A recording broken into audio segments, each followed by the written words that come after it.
नाज़रीन गिरामी अस्सलामु अलैकुम वरहमतुल्लाहि वबरकातुहू। सीधी बात के ताज़ा तरीन प्राइम टाइम में आप लोगों का इस्तकबाल है। नाज़रीन गिरामी, मैं अंसार अज़ीज़ नदवी इस वक्त आप लोगों के सामने कुछ अहम तरीन ख़बरें, कुछ वायरल वीडियोज़ और कुछ तनक़ीदी तज़्ज़िये लेकर के हाज़िर हुआ। तफ़सीलात में जाने से पहले आप लोगों से जो दरख्वास्त होती है उस पर तवज्जो करने की अपील करूँगा।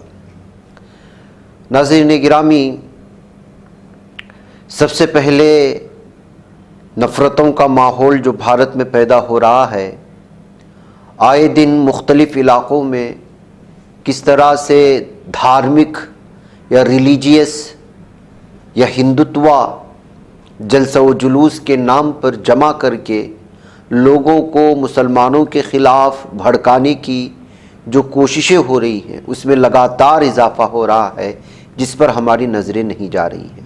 कोई भी कहीं भी खड़ा हो जाता है और मुसलमानों के ख़िलाफ़ बकवास करना शुरू कर देता है। अफसोस का मामला ये है कि इस तरह भड़काऊ भाषण देने वालों के ख़िलाफ़, इस तरह पुरअमन माहौल में भंग डालने की कोशिश करने वालों के ख़िलाफ़ कोई कार्रवाई नहीं हो रही है, ना इंतज़ामिया की जानिब से ना पुलिस की जानिब से।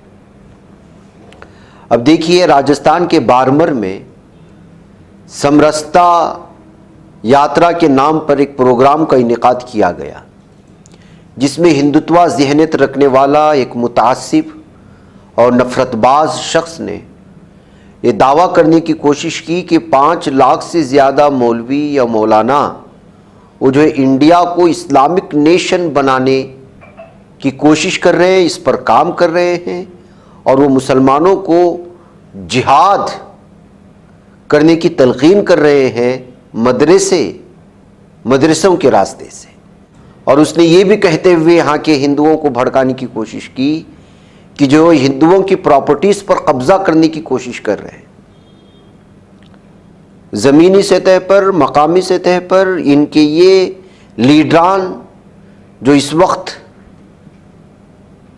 पूरी तरह से नफ़रत फैलाने वालों की शक्ल इख्तियार कर रहे हैं, वो हिंदुओं को ये कह कर के वर्गलाते हैं कि मुसलमान आपकी प्रॉपर्टीज़ पर कब्ज़ा कर लेंगे। वहाँ हुकूमतें हमारे मस्जिदों पर कब्ज़ा कर रहे हैं, वक्फ ज़मीन पर कब्ज़ा कर रहे हैं। ज़मीनी सतह पर देखा जाए तो मुसलमानों की प्रॉपर्टीज़ पर कब्ज़ा करने के लिए पूरी तरह से सिस्टम काम कर रहा है। ज़मीनी सतह पर हिंदुओं को वर्गलाने के लिए कहते हैं कि मुसलमान आपकी प्रॉपर्टीज़ पर कब्ज़ा कर लेंगे, आपके ख़िलाफ़ जिहाद करेंगे। 5 लाख मौलवी मदरसे में इसकी ट्रेनिंग दे रहे हैं। आप अंदाज़ा भी लगा सकते हैं जब ये बात किसी आम हिंदू के जहन में बैठेगी तो वो किस कदर के मुसलमान के साथ नफरत करेगा। और ये झूठे दावे, मनगढ़ंत कहानियाँ हर दिन भारत के किसी न किसी कोने में सुनाई जाती हैं और इन लोगों के खिलाफ कोई कार्रवाई नहीं होती, जिसके चलते ये इस कदर और भी मज़ीद जो है प्रोग्राम मुनक़िद करते हैं। बल्कि यूँ समझा जाए कि इनके एक मंसूबाबंद साजिश का एक ऐसा हिस्सा है जो इस वक्त पूरे भारत में नफरत का और जहर घोलाना चाह रहे हैं। आप देख लीजिए क्या कह रहा है।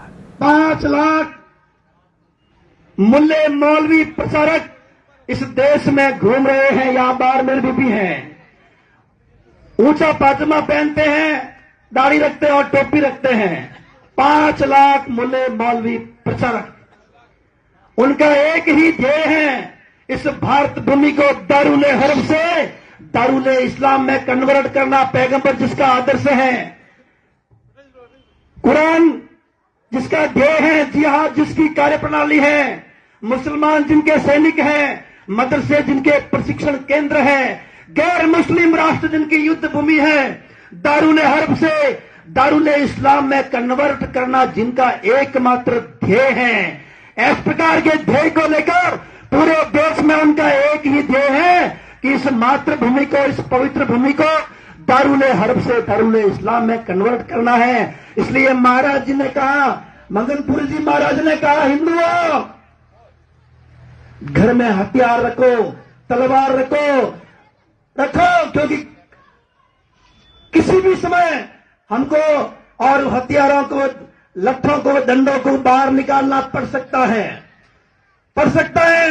लेकिन विडंबना है कान सिंह जी की, हिंदुओं के घर में कोई बिल्ली और कुत्ता घुस आता है ना तो उसको मार। नाज़रीन गिरामी, एक तरफ ये सूरत हाल, दूसरी जानिब आरएसएस की जानिब से भी कल मोहन भागवत ने जो बयान दिया उसमें किस तरह की तौहीन थी तमाम मज़ाहिब से ताल्लुक़ रखने वाले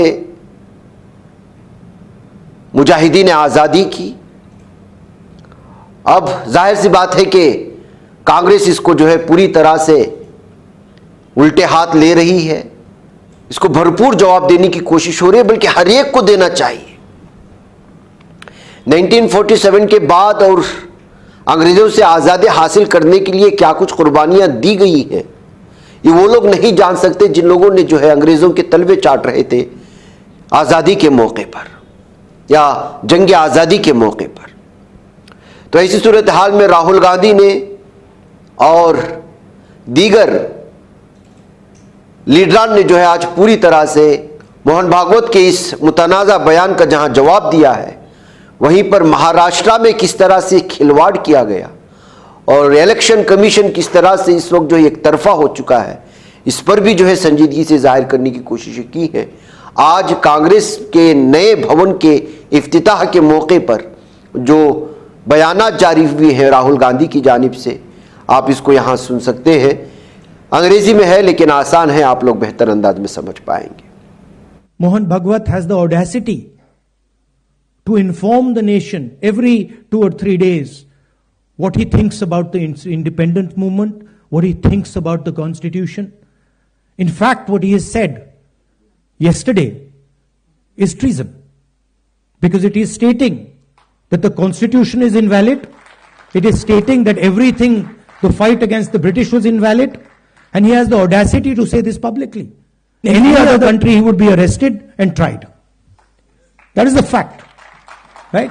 To say that India did not get independence in 1947 is an insult to every single Indian person. And it's about time we stop listening to this nonsense that these people think they can just keep parroting out and shouting and screaming. Right? That is the crux of it. The Congress party has worked with the Indian people. It has built the success of this country. And it has built the success of this country on the foundations of the Constitution. And that is what this building symbolizes.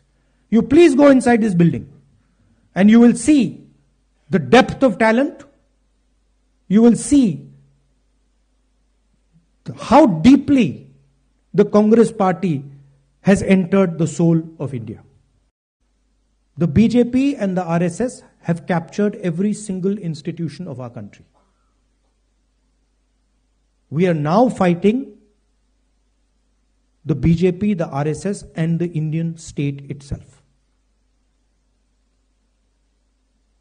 In the last working committee meeting, I said very clearly that there is something wrong that has happened in the Maharashtra election.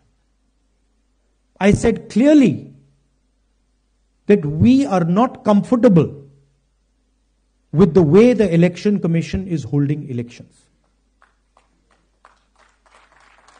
I said very clearly that the large number of new voters that have suddenly appeared, almost 1 crore new voters who have suddenly appeared between Lok Sabha and Vidhan Sabha in Maharashtra, is problematic.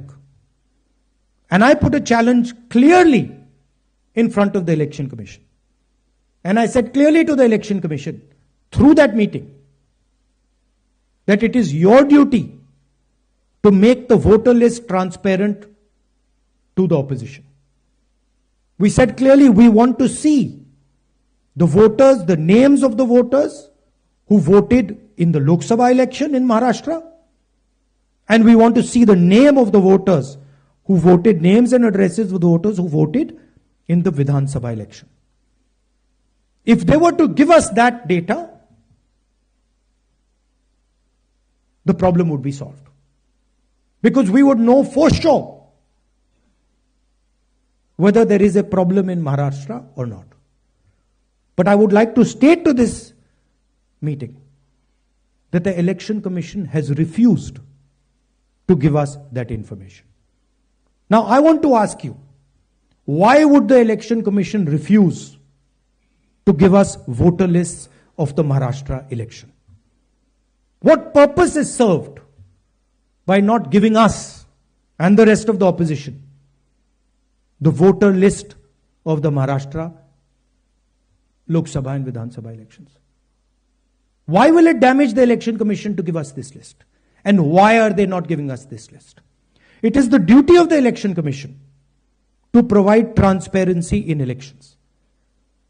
If there is a 1 crore increase in voters between Maharashtra, Lok Sabha and Vidhan Sabha, it is the duty and the sacred responsibility of the Election Commission to show us exactly why that has happened, and they are refusing to do it. And this is something every congressman and every opposition person has to keep in mind. There is a serious problem with our election system. And we might find it very difficult to accept this, because we are the people who have put in place the election system. But we have to keep it in mind that there is a problem. And it is the duty of the Election Commission to come clean and to give us the data of the Maharashtra and the Haryana elections, to give us the data we are asking for, the opposition is asking for, in which they are refusing to give us. So that is the situation in which we are fighting. जैसा कि अभी राहुल गांधी जी ने बात कही, जो लोग आजादी से वास्ता नहीं था या उसके लिए लड़े नहीं थे, ऐसे लोग क्या बात कर रहे हैं आपको मालूम है।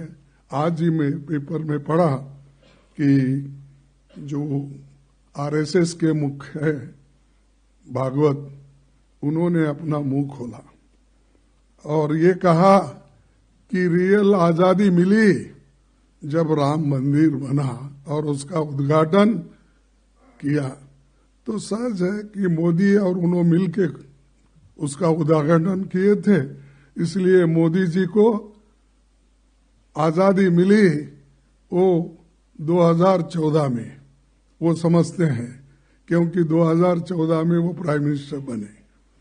और आरएसएस के लोग ये समझते हैं कि जब राम मंदिर बना वही आजादी का दिन।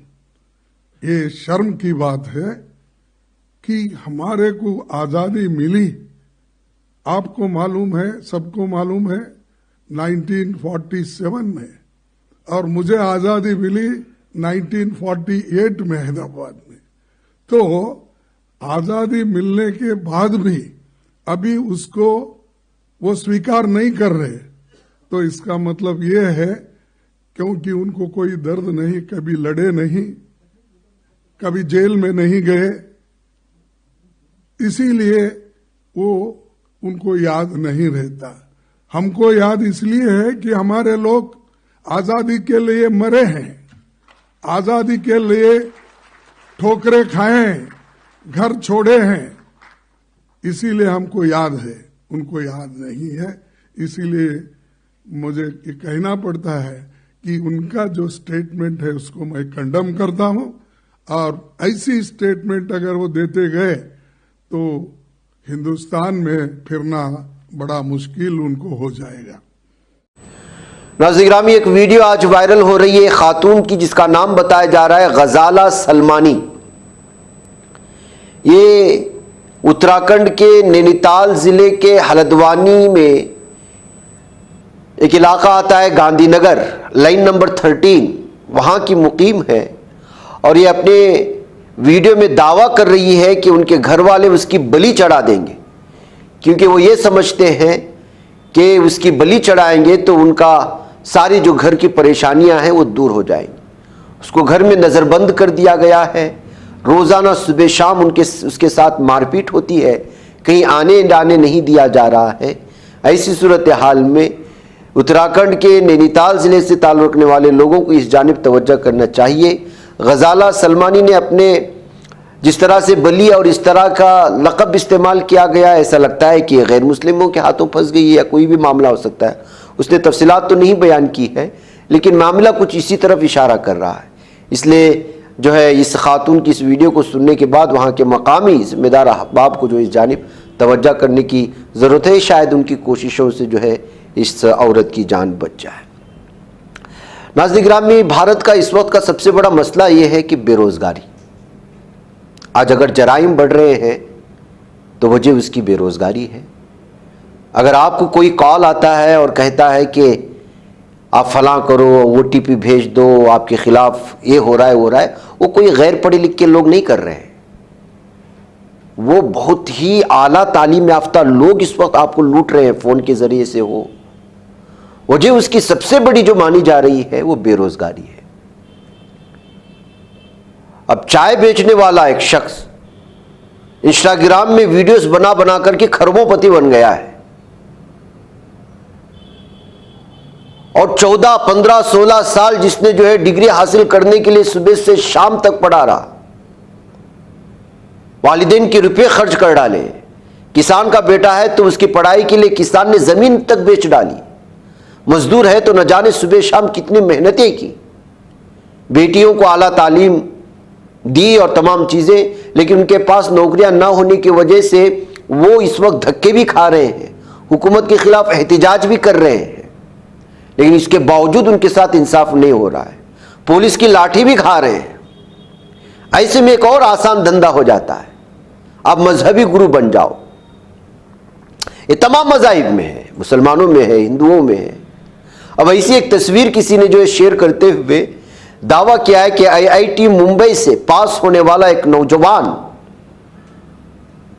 जब उसने जो है धार्मिक लिबास पहन लिया, बाबा बन गया, तो कुछ मनुवादी अफराद जो है उसकी तारीफ कर रहे हैं कि देखिए पढ़ा लिखा आदमी बाबा बन गया, धार्मिक बन गया।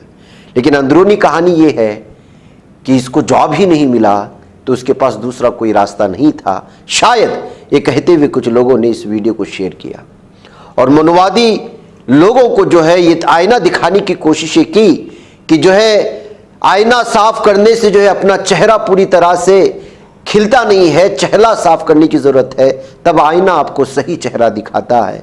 ये कहते हुए आज 2 करोड़ जॉब देने की वादा करने वाली हुकूमत, अनएम्प्लॉयमेंट जो बेहिसाब बढ़ती जा रही है, गवर्नमेंट की पॉलिसीज ने किस तरह से लोगों को धोखा दे रखा है, उसकी ये असल कहानी है। लेकिन इसको जो है इस पर पर्दा डालने के लिए धार्मिक बाबा बन गए कहते हुए आप हकीकत को नहीं छुपा सकते।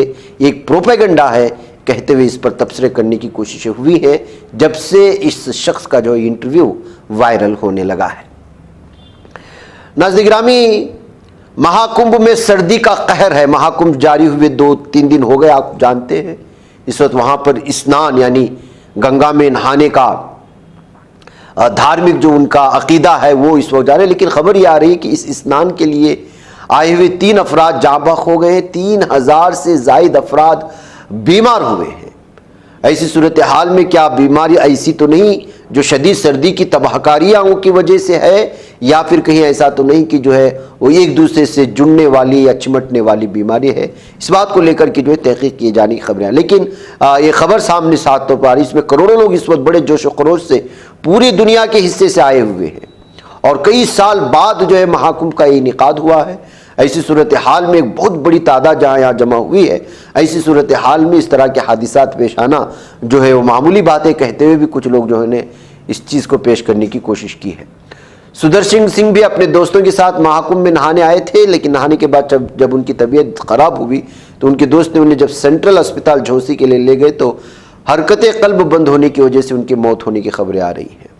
तो इसके अलावा भी बहुत सारी खबरें हैं नाज़रीन गिरामी। इस तरह इस वक्त महाकुंभ जहाँ पर जो हर तरफ देख रहे हो कि पूरी यूपी में इसके जो है चर्चे हैं और हर तरफ, ऐसे में वहाँ स्नान के दरमियान में मरने वालों की और बीमार होने वालों की तादाद में इजाफे की वजह से जो है अलग अलग तरह के तबसरे हैं। हिंदुस्तानी बहरिया के लिए तैयार किया जा रहा दृष्टि 10 स्टार लाइनर ड्रोन आज टेस्टिंग के दौरान हादसे का शिकार हुआ है। ये ड्रोन अडानी डिफेंस के जरिए तैयार किया जा रहा है और टेस्टिंग का अमल गुजरात के पोरबंदर में चल रहा था। बताया जा रहा है कि दृष्टि 10 एक दरमियाना ऊंचाई और लंबी सलाहियत वाला ड्रोन है। इसे Israeli defence firm Albert systems के ताउन से तैयार किया गया। यह ड्रोन 70% स्वदेशी है और इसकी सलाहियत परवाह 36 घंटे है। 450 किलोग्राम तक का पेलोड ले जाने में अहल ये ड्रोन निगरानी और खुफिया जानकारी भी जमा करने में अहम किरदार निभाता है।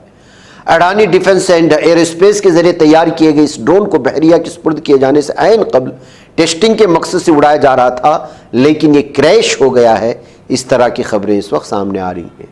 काबिल जिक्र बात है कि हिंदुस्तानी बहरिया ने पहली दृष्टि 10 को अपने बेड़े में शामिल कर लिया है। ये ड्रोन फौज और बहरिया की खुफिया निगरानी व जासूसी सलाहियतों को बढ़ाने के मकसद से खरीदा गया था।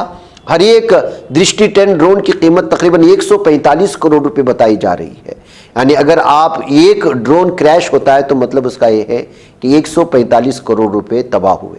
अब जबकि ड्रोन हादसे का शिकार हुआ है तो पूरे मामले की तहकीकात शुरू हो चुकी है। हादसा ज़दा ड्रोन को बरामद भी कर लिया गया है और उस पर मजीद तहकीकात शुरू हो रही है। नाज़रीन गिरामी, भारत में सियासी लीडरान जो वोटों पर जीत करके आते हैं आवाम की, और वोट मांगते वक्त ठुड्डियाँ पकड़ते हैं, पैरों तक पड़ते हैं, जब कुर्सी मिल जाती है तो वो उन्हीं आवाम को पूछने लग जाते हैं जो वो अपने ज़रूरियात को उनके सामने रखते हैं, सहूलियात फराहम करने की बात करते हैं, वादे पूरा करने की बात करते हैं, तो जवाब जो है उनको आंखें दिखाना शुरू कर देता है एक लीडर। और ये हर लीडर की कहानी है, मखसूस किसी पार्टी से नहीं है। अब देखिए, बीजेपी लीडर रमेश बिदोरी जो अपने मुतनाज़ा बयानात के लिए वैसे भी बदनाम है, एक तनाज़ा में फंस गया। सोशल मीडिया पर एक वीडियो वायरल हुआ है जिसमें उसने वालिदैन से ये कहते हुए सुना जा रहा है कि बच्चे पैदा क्यों करें। मीडिया रिपोर्ट्स के मुताबिक दिल्ली से ताल्लुक़ रखने वाले कुछ लोगों का ग्रुप रमेश बिदोरी से मिलने गया। उनसे स्कूलों में ली जाने वाली भारी फीस से मुतालिक शिकायत की तो बिदोरी जी को गुस्सा आ गया। उन्होंने उल्टा वालिदैन से यही सवाल कर बैठे कि तुमने बच्चे पैदा ही क्यों करें। बीजेपी लीडर का वीडियो वायरल होने के बाद आवाम में गुस्सा देखा जा रहा है, ताहम अभी तक रमेश बिदोरी ने इससे मुतालिक कोई बयान नहीं दिया है। ये इन लोगों का घमंड है नाज़रीन गिरामी, जो आवाम के वोटों से तो सीट हासिल कर लेते हैं, जब वो अपने मुतालबात को लेकर के जाते हैं तो खुद उन्हीं के ज़ाती ज़िंदगी पर हमला करने की कोशिश करते हैं, उनकी निजी ज़िंदगी पर हमला करने की कोशिश करते हैं। मतलब ये है कि अब आप जो है बच्चे पैदा करें तो इससे पूछ करके करें। बहरकैफ नाज़रीन गिरामी, मध्य प्रदेश के ग्वालियर से ताल्लुक़ रखने वाले एक शख्स ने अपने 20 साल बेटी को उसके बॉयफ्रेंड से मोहब्बत करने का ऐलान करने पर उसकी जबरी शादी से 4 दिन पहले पुलिस एहलकारों और पंचायत के सामने कत्ल कर दिया है। रिपोर्ट्स के मुताबिक बेटी और मुतासिरा तनु गर्जर ने अपने खानदान की तरफ से तयशुदा शादी की मुखालिफत करते हुए उस शख्स से शादी करने की ख्वाहिश जाहिर की थी जिसे वो डेटिंग कर रही थी। इसने इस खौफनाक दिन से पहले इस मामले पर बात करते हुए वीडियो भी पोस्ट किया था, लेकिन सोशल मीडिया पर पोस्ट की गई वीडियो के बारे में जानने के बाद मुश्तइल होकर वालिद महेश गर्जर ने तन्नू को सरेआम गोली मार दी। ज़राए के मुताबिक तन्नू के कजिन राहुल ने मुबैना तौर पर साथी के तौर पर काम किया था। कत्ल से चंद घंटे कबल तन्नू ने सोशल मीडिया पर एक वीडियो पोस्ट की जिसमें उसके घर वालों पर इल्ज़ाम लगाया कि उसे शादी के लिए मजबूर कर रहे हैं जो वो नहीं चाहती थी। 52 सेकंड की क्लिप में उसने अपने वालिद महेश और दीगर रिश्तेदारों को अपनी सूरत हाल के जिम्मेदार करार देते हुए अपनी हिफाजत के लिए खदशात का भी इजहार किया था, लेकिन उसके फौरी बाद उसको मार दिया गया है, जो खबर इस वक्त जो है पूरी तरह से फैल रही है। नाज़रीन गिरामी, एक तरफ ये कत्ल गारतगिरी की बातें तो दूसरी जानिब देखिए उस्ताद और टीचर पर हमला करने की खबर यहाँ पर सामने आ रही है। बताया जा रहा है कि ये भी जो आ रही है राजस्थान के एक इलाके से आई है जहाँ पर इम्तिहान चल रहा था। तो बताया जा रहा है कि स्टूडेंट कॉपी करने की कोशिश की तो उस्ताद ने उसको रोका, उस्ताद को डांट डपट शुरू कर दिया। उस्ताद ने इल्ज़ाम लगा रहे कि उसने उस पर हमला किया था। इस तरह दोनों हाथापाई करना शुरू कर दिया। तो बहरकैफ असातिज़ा बीच में आए, उसको छुड़ाने की कोशिश की, लेकिन इस वीडियो को शेयर करते हुए लोगों ने सवाल किया कि आज लगता या महसूस होता ही है कि उस्ताद और शागिर्द के दरमियान में जो इज़्ज़त व वक़ार वाला रिश्ता था वो आज ख़त्म होता जा रहा है। बहरकैफ नाज़रीन गिरामी, मुझे यहाँ पर इजाज़त है, इंशाल्लाह फिर आप लोगों से मुलाकात होगी। अस्सलामु अलैकुम रहमतुल्लाहि व बरकातुहू। ये बच पाता है कोई सहाफ़ी की निगाहों से मिलाता है ये लोगों को मोहब्बत की पनाहों से।